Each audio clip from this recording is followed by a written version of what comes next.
A paz de Deus e a bendita graça do Senhor Jesus esteja dentro do teu coração. Para quem não me conhece, o meu nome é Carlos Einar. Este é um canal de opinião, reflexão e análises bíblicas. Sempre com a mesma gratidão a você que assiste aos meus vídeos, que deixa o like, que comenta e compartilha o meu conteúdo com outras pessoas. O meu muito obrigado e que Deus te recompense.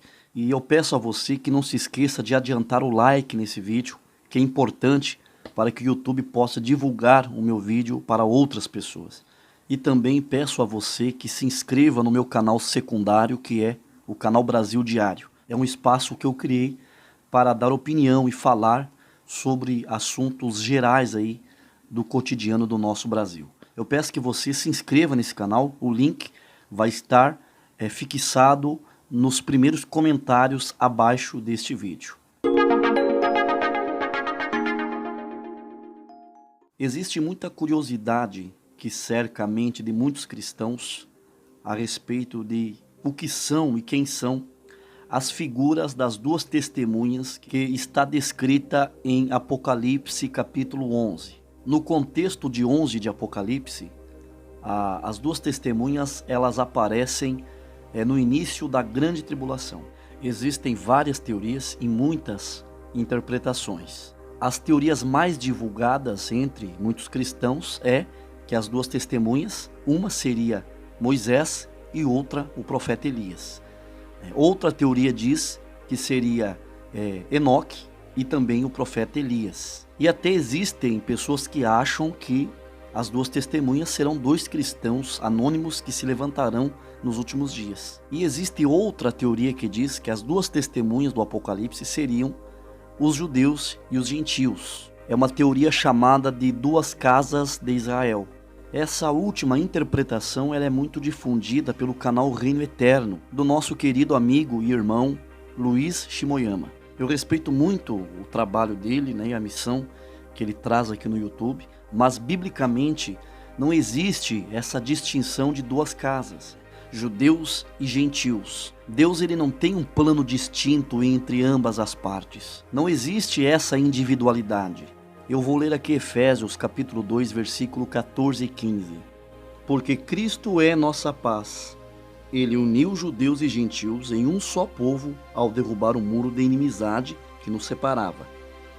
Ele acabou com o sistema da lei, com seus mandamentos e ordenanças, promovendo a paz ao criar para si, desses dois grupos, uma nova humanidade. Eu vou ler o versículo 16, que é importante. Assim, ele os reconciliou com Deus em um só corpo, por meio de sua morte na cruz, eliminando a inimizade que havia entre eles. Então, essas duas testemunhas, na visão dispensacionalista, não pode ser judeus e gentios, porque Deus não tem um plano separado para cada um dos povos. Muitos dizem que Deus tem um plano especial durante a grande tribulação com os gentios, por isso que eles pregam o arrebatamento secreto. Mas não existe essa teoria, biblicamente, de que Deus tem dois povos distintos. Nós lemos aqui, com a morte de Cristo foi feito um só povo, uma só humanidade. Então é isso que a Bíblia diz. Agora, no tocante às duas testemunhas, elas aparecem no começo da grande tribulação. Essas duas testemunhas também não podem ser Enoque, Moisés ou Elias, porque ambos estão nos céus por uma anuência divina, por uma concessão dada por Deus. São três figuras que foram privilegiadas por Deus de não provar a morte física, que é Enoque, Moisés e Elias. Alguém vai falar, mas Moisés não morreu? Eu farei um vídeo sobre esse assunto. Mas como eles estão no céu, seria sem nexo eles voltarem a essa terra.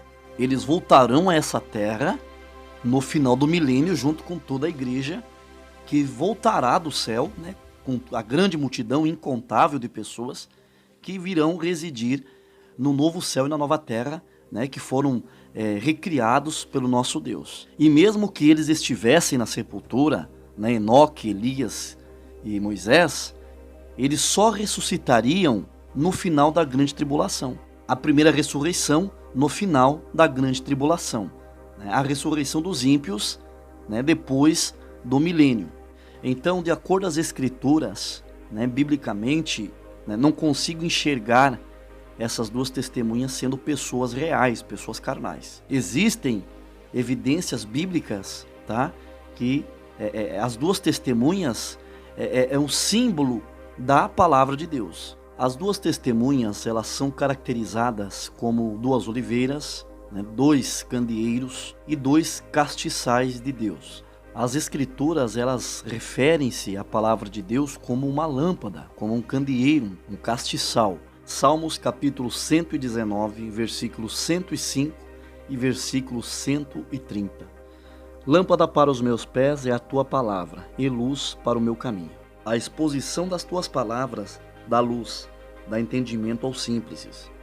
Muitos escritores bíblicos se referem à palavra de Deus como luz, visto que onde não está a luz de Deus, existem densas trevas espirituais. Agora vamos lá. Por que duas testemunhas? Por que esse dois? As escrituras não é só representada como uma luz, mas também é retratada como uma testemunha para as nações. Vamos ler Mateus capítulo 24, versículo 14. E este evangelho do reino será pregado em todo o mundo, em testemunho a todas as gentes, e então virá o fim. O Senhor Jesus disse que as escrituras, elas testemunham e testificam sobre ele. O Senhor Jesus disse aos fariseus, aos escribas, em João capítulo 5, 39, examinais as escrituras, porque vós cuidais ter nelas a vida eterna, e são elas que de mim testificam. Sem dúvidas, as duas testemunhas é a palavra de Deus. As escrituras que nós temos em mãos, elas se compõem em duas partes, Antigo Testamento e Novo Testamento. O Antigo trata-se sobre a Antiga Aliança, e o Novo Testamento trata do novo concerto da Nova Aliança. Tanto o Antigo Testamento, quanto o Novo Testamento tem suma importância na vida da humanidade. Vamos agora ler alguns versículos do capítulo 11 de Apocalipse e eu vou tentar explicar aqui para vocês. Apocalipse 11, verso 3 diz assim: E darei poder às minhas duas testemunhas, e profetizarão por 1260 dias, vestidas de pano de saco. Nós vimos aqui que as duas testemunhas, elas profetizarão por durante 1260 dias, vestidas de saco. 1260 dias resulta em 3 anos e meio, o período que se dará a grande tribulação. Por que elas profetizarão vestidas de saco? No Antigo Testamento, uma das razões para que as pessoas se vestissem de saco era porque a pessoa estava passando por momentos de arrependimento. Nós temos no Novo Testamento exemplos de pessoas buscando arrependimento vestida de saco. Vamos ler Lucas capítulo 10, versículo 13. Ai de ti, Corazim, ai de ti, Betsaida, porque se em Tiro e em Sidom se fizessem maravilhas que em vós foram feitas, já há muito assentadas em saco e cinza se teriam arrependido. Então, durante os 3 anos e meio, a palavra de Deus, o Antigo e o Novo Testamento, irão chamar o povo ao arrependimento, jogando em rosto das nações os seus pecados. No versículo 4, no mesmo capítulo 11 de Apocalipse, diz: Estas são as duas oliveiras e os dois castiçais que estão diante de Deus da terra. Eu já havia falado antes, uns minutos atrás. O Antigo e o Novo Testamento são luzes, são a lâmpada de Deus que ilumina o caminho dos homens. Versículo 5 diz: E se alguém lhes quiser fazer mal, fogo sairá da sua boca e devorará os seus inimigos. E se alguém lhes quiser fazer mal, importa que assim seja morto. No vídeo que eu falei sobre o milênio, eu falei justamente sobre isso. Nesse período da grande tribulação, quem se levantar contra a palavra de Deus, os rebeldes, os ímpios, eles serão castigados, porque lemos aqui: quem quiser fazer mal às duas testemunhas, fogo sairá da sua boca e devorará os seus inimigos. Isso confirma com o que eu já falei aqui no canal sobre a rebeldia dos ímpios no final. tá? Durante a grande tribulação e no final dos tempos. Veja bem o que diz em Malaquias 4:1. Porque eis que aquele dia vem ardendo como forno. Todos os soberbos e todos os que cometem impiedade serão como palha, e o dia que está para vir os abrasará, diz o Senhor dos Exércitos, de sorte que lhes não deixará nem raiz, nem ramo. Quem se levantar contra as duas testemunhas, que é a palavra de Deus, durante a grande tribulação, Deus mandará fogo do céu para queimá-los. O versículo 6 diz assim: estas têm poder para fechar o céu, para que não chova nos dias da sua profecia, e tem poder sobre as águas para convertê-las em sangue e para ferir a terra com toda a sorte de pragas, quantas vezes quiserem. Quem fez Moisés, ferir as águas com sangue e ferir a terra com pragas, e fez também Elias fechar os céus, mais de 3 anos para que não chovesse, não foram eles próprios, mas foi a palavra de Deus que estava na boca deles. Quantas vezes o Senhor feriu a terra, feriu aos homens? A palavra de Deus tem poder de fazer isso quantas vezes for preciso. No versículo 7 diz assim: e quando acabarem o seu testemunho, a besta que sobe do abismo lhes fará guerra, e os vencerá e os matará. Quando chegar o tempo do testemunho das Escrituras Sagradas terminar a sua missão, aí o anticristo virá e predominantemente proibirá as Escrituras Sagradas. Não vai existir a Bíblia, vão tomar as Bíblias serão destruídas. Aí que está o significado, que a besta, ela vencerá as duas testemunhas. O versículo 8 diz: e jazerá o seu corpo morto na praça da grande cidade, que espiritualmente se chama Sodoma e Egito, onde o seu Senhor também foi crucificado.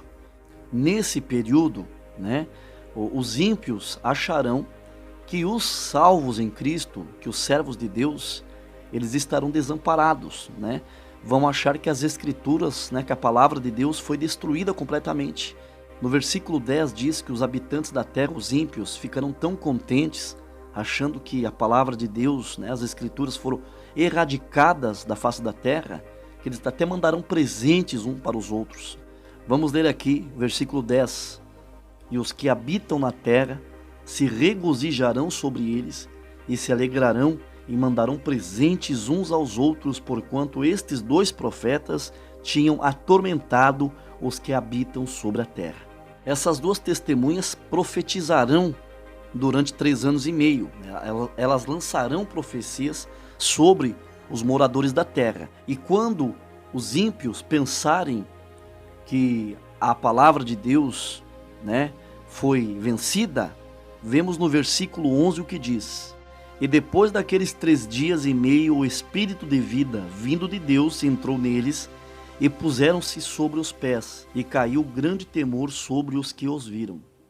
Versículo 12. E ouviram uma grande voz do céu que lhes dizia: subi cá, e subiram ao céu em uma nuvem, e os seus inimigos os viram. Veja bem, as 2 testemunhas, até aqui eu tenho trazido a vocês, que é a palavra de Deus, o Antigo e o Novo Testamento. E elas subirão ao céu. Veja o que diz em Isaías capítulo 55, versículo 11.